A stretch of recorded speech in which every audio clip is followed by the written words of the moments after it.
Seguimos con el análisis de los sucesos de la Argentina. Quien hoy nos toca la noche está con nosotros en nuestros estudios. Jorge Enríquez es diputado nacional de Cambiemos por la ciudad de Buenos Aires. ¿Cómo le va? Muchísimas gracias por la invitación. Ha sido muy crítico con el juez Alejo Ramos Padilla en una editorial, pero antes le quiero preguntar por la cena por la que viene, porque viene de la cena de gala en honor a los reyes de España. Al rey Felipe VI y a la reina Leticia, una cena en el CCK.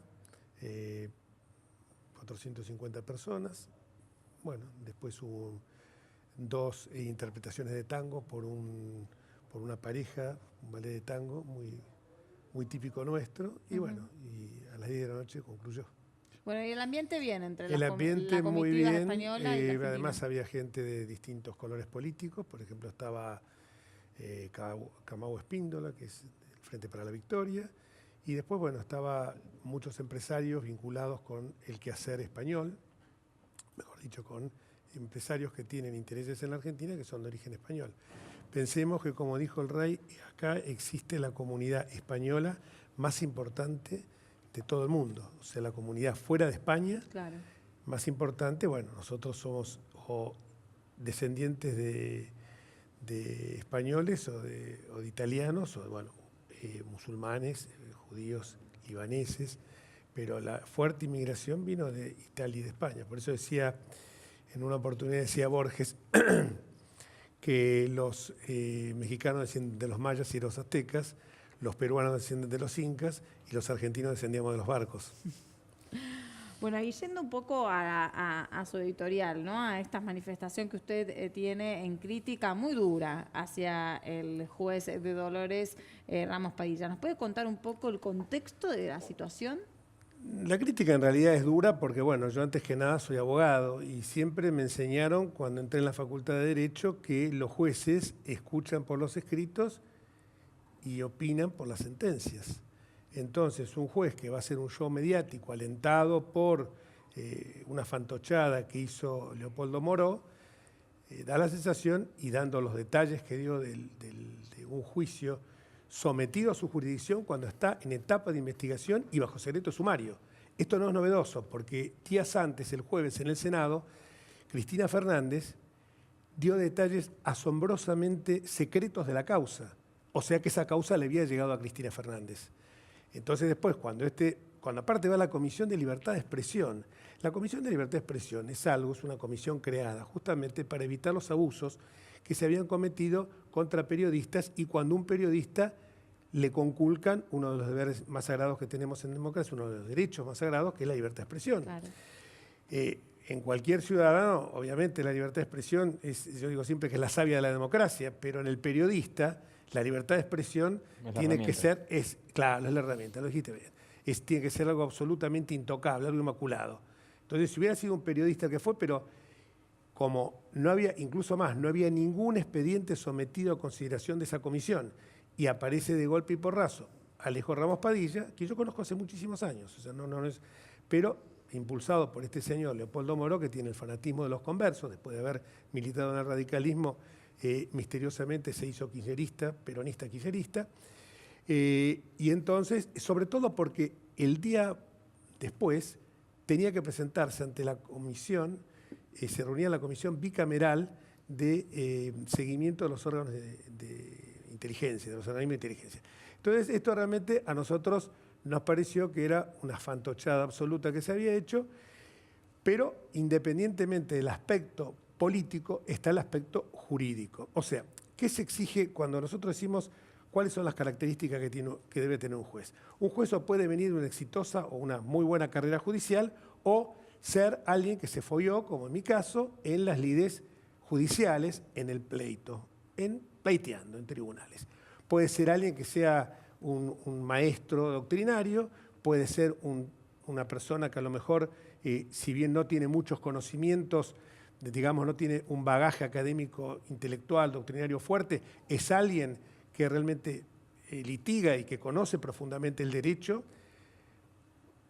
pero lo que no puede ser alguien que pretenda asumir una magistratura es violar normas como, por ejemplo, el deber de reserva, de confidencialidad, de alterar el derecho que tienen las partes en el juicio. porque lo que nosotros llamamos igualdad de armas, o sea, que las partes, que si una parte conoce el expediente, la otra también lo tiene que saber, porque se produce una desigualdad. La pregunta que a nosotros nos ha surgido en el programa varias veces desde que empezó el conflicto entre Ramos Padilla y Stornelli, es que Ramos Padilla ya tenía motivos suficientes desde el 2014-2015 por su actuación como juez federal de Dolores subrogante en Bahía Blanca, violando la ley, el decreto del propio kirchnerismo, en la causa de Juan Suris, en la cual dilató medidas de prueba, denunció por lesa humanidad al único camarista que quedaba, que después fue absuelto. Una serie de irregularidades tremendas que quedó garantizando la impunidad de una de las patas de la ruta del dinero. Cambiemos en 3 años, no activó el procedimiento. Entonces activarlo por ahí ahora suena como a destiempo y no le ayuda a la imagen del gobierno. No, no es un tema de imagen, es simplemente que nosotros entendemos que estos deberes son esenciales. El artículo 53 de la Constitución establece que es causa de remoción el mal desempeño a la comisión de delitos en ejercicio de sus funciones o de delitos dolosos. Pero el Consejo de la Magistratura, justamente estuve recién con el diputado Pablo Tonelli y lo estábamos comentando, el Consejo de la Magistratura precisó cuáles eran esas causas de mal desempeño. Y después hay una nutrida jurisprudencia de los jurados de enjuiciamiento y de la Corte que establece que es, por ejemplo, el error inexcusable del derecho, es, por ejemplo, la no aplicación de la Constitución y las leyes dictadas en su consecuencia, y es también el deber que tienen de tener una conducta irreprochable. Conducta irreprochable, ¿qué significa? Tener decoro, cuando yo hablaba de estas cuestiones, de tener una capacitación permanente, de respetar el secreto profesional, nosotros entregamos... ¿Usted cree que nada de eso cumplió Ramos Padilla? No. Concretamente, lo que no cumplió Ramos Padilla es el deber de secreto profesional, el deber de confidencialidad. Es una causa que está sometida a su jurisdicción, a su tribunal, en etapa de investigación, que cualquier persona que quiere ir a ver esa causa le dice, no, está bajo secreto sumario, no la puede ver. ¿Él y podía él la revela negarse públicamente y delante de una comisión. ¿Pero él podía negarse a la invitación de la Cámara de Diputados? Pero debió negarse, y ahí está también, por eso el ministro Garabano, justamente por esa falta de decoro que ha tenido, de presentarse ante la comisión. Fíjese, Gustavo López atrás, lo que estoy viendo en la foto esta, todo el kirchnerismo atrás, en una operación que fue montada justamente para que, esto está claro como el agua, esta operación está siendo montada. Interviene un juez que me hizo acordar esto. ¿Se acuerdan cuando se hablaba del Forum Shopping? El Forum Shopping era que se elegían los juzgados amigos para llevar ahí las causas y determinar los amparos. Bueno, esto es un remedio de aquello, porque va a Dolores. ¿Y por qué Dolores? Si teóricamente esa hipotética, que después quedó demostrado que era toda una falacia, que Marcelo D'Alessio no era abogado, Marcelo D'Alessio está preso, Marcelo D'Alessio se agarra de una conversación que en Pinamar... Ahora, ¿ustedes se imaginan que alguien va a ser... Sí, además yo lo conozco a Carlos Stornelli hace muchísimos años y realmente es un fiscal intachable, un funcionario que toda la vida... es más, el otro día no tiene custodia, camina por la calle, o sea, si fuera alguien que tiene la conciencia súper tranquila, ha tenido causas tremendas bajo y las ha llevado adelante con toda dignidad, con toda profesionalidad. Ahora, ¿usted se imagina que si un fiscal quisiera hacer un acto de corrupción, va a solicitar una coima en plena temporada en un balneario en Pinamar ante la vista de todo el mundo? Y después se descubre que el tal Echeves, que era el que teóricamente figuraba mencionado por Víctor Manzanares, el contador de los Kirchner, en la causa de los cuadernos, no figura. Entonces esto es una fábula de un mitómano que todo un grupo de gente que lo único que pretende acá es desviar. Escúchenme, una expresidenta que tiene 10 causas, 10 procesamientos, 5 pedidos de prisión preventiva, que además no sé cómo sale del país, porque cualquiera de los que estamos acá tenemos una sola causa, un solo pedido de prisión preventiva, un procesamiento, lo podemos salir del país. Ella sale alegremente del país. Entonces, esto es la maniobra distractiva para que esta pasa a segundo plano. Hasta se habló de que si se lo separa, aunque lo separen Stornelli, la causa de los cuadernos, tiene 101 personas procesadas. Y aparte el fiscal natural es Rívolo. El fiscal natural es Rívolo. Y además yo pregunto, si Bonadío hubiera ido a la Cámara de Diputados y hubiera revelado todos los detalles de los cuadernos, ¿qué hubiera pasado con Bonadío?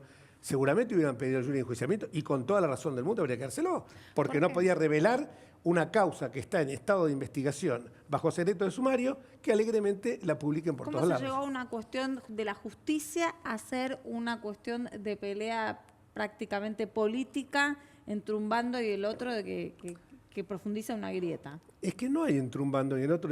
Nosotros tampoco pretendíamos profundizar una grieta. Acá lo dijimos bien. Si había algún pedido de enjuiciamiento de años anteriores o algún reproche que tuvo Ramos Padilla, no se hizo de esto una cosa encarnizada. Ahora, cuando ya viene a hacer un show mediático en la Cámara de Diputados, cuando ya la señora Cristina Fernández, con total desparpajo en el Senado, cuenta la causa con pelos y señales, cuando uno se da cuenta que esto es una operación montada, uno no es que busque. Hay un artículo, el 204 del Código Procesal Penal de la Nación, que es clarísimo en esto. Dice que el juez debe tener una conducta irreprochable y que no puede revelar datos de una causa sujeta a su jurisdicción cuando está en la etapa investigativa bajo secreto sumario. ¿Aplica lo mismo para un fiscal? ¿Cómo? ¿Aplica lo mismo para los Aplica lo mismo fiscales? para un fiscal, exactamente. O sea, el Reglamento de la Justicia Nacional, estas son normas que allá por los 80 se empezaron a plasmar, la ONU, no lo estamos inventando nosotros, un código de ética del comportamiento de los funcionarios. Hay algunas provincias, voy a citar Córdoba, Santa Fe, Formosa, Corrientes y Santiago del Estero, 5 provincias que tienen su código de ética para los funcionarios. Nosotros tenemos el reglamento para la justicia nacional, pero ellos en el orden interno lo tienen, en el orden de la jurisdicción provincial. Y que fijan estas pautas de comportamiento, porque evidentemente el juez tiene que ceñirse, tiene que haber un recato, una prudencia en un juez. Un juez no puede prestarse este show como se prestó Ramos Padilla. Yo no tengo nada personal, simplemente lo que quiero es que se cumpla con la Constitución y que un juez sea un juez del Estado de Derecho, no sea el juez que protege una banda ¿Usted o que como protege una abogado cree familia. que Stornelli mañana tiene que ir a declarar? Eso es una cuestión personal de Stornelli. Yo no iría a declarar. ¿Cómo no fue a declarar en su momento José María Campagnoli? Porque sabía que era toda una farsa. Entonces después le hicieron un juicio, un pedido de enjuiciamiento a José María Campagnoli y él, después fue sancionado por Gil Carbó, todo lo que ya conocemos, y después cuando se dio cuenta que no estaba esto, porque esto está montado de una manera. Ojo, que acá se está hablando de la Cámara Federal de Mar del Plata. La Cámara Federal de Mar del Plata, les digo, lo que rechazó es el pedido de recusación. No se pronunció sobre la competencia, que es otra cosa sumamente es distinto. Yo creo que ir a prestarse a esto, que fíjense que estamos hablando todo de este tema y no estamos hablando de la causa de los cuadernos. Esto pasó a segundo plano. Es como digo yo, con todo lo que aparece en una caja, yo tengo 3 hijos. Si en la caja de seguridad de uno de mis hijos hubieran aparecido 5 millones de dólares, yo le agarro el cogote y le digo, ¿de dónde la sacaste la plata esta? ¿Cómo la puede justificar? Mire, en la época de Ilia, el Código Penal fue reformado. Y esto es bueno que la gente lo sepa. Cualquiera de nosotros, de ustedes, es acusado de enriquecimiento ilícito y yo, si lo acuso a él o a vos de enriquecimiento ilícito, tengo que probarlo. Si ustedes me acusan a mí de enriquecimiento ilícito, yo tengo que probar que no me enriquecí indebidamente. Que yo tengo que mostrar mi declaración jurada como la hago cada 6 meses. Por eso yo no entiendo esta gente que ha adquirido estos bienes de una manera absolutamente obscena e impúdica. Las declaraciones juradas no se pueden compadecer con la vida que realiza, ni que aparezca en una caja de seguridad de una chica que no se le conoce, no sé si terminó alguna carrera y que no se le conoce suficientes ingresos, aparecen 5 millones de dólares. La realmente haber usado a los hijos, eso para mí no tiene perdón de Dios. Una consulta procesal que nos surgió en el bloque anterior, Sí. ¿no? ¿Qué pasaría si Ramos Padilla declara la rebeldía de Stornelli? Y lo manda a buscar con auxilio de la fuerza pública. Es algo ¿Es que no se ha posible? visto hasta ahora. Al principio nos eso- preguntábamos si ¿puede es posible y qué hacerlo? pasaría. Yo entiendo que no lo puede hacer porque evidentemente Ramos Padilla tiene fueros, Ramos Padilla, Stornelli tiene fueros que evidentemente la inmunidad de arresto la tiene, o sea que sería imposible que esto ocurriera. Pero no, dentro del show, aunque sería imposible que ocurriera, yo ya no descarto nada, porque esto, vuelvo a repetir, es para tapar la causa de los cuadernos y así van apareciendo otras cuestiones que, bueno, lamentablemente estamos viviendo una situación que cuando se ha llegado al fondo de la cuestión, se ha llegado al hueso del tema de la corrupción, como nunca ocurrió en la historia argentina, con jueces absolutamente independientes.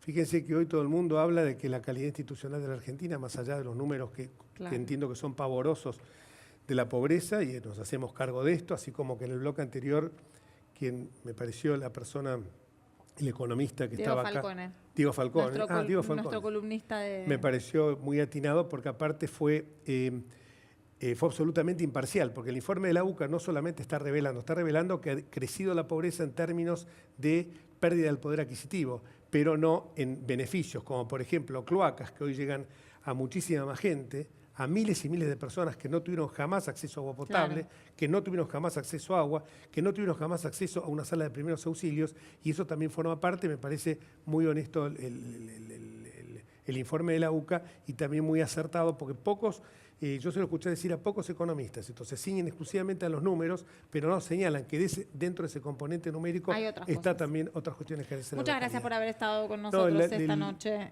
Vamos a seguir de cerca soy yo, todo. Sí.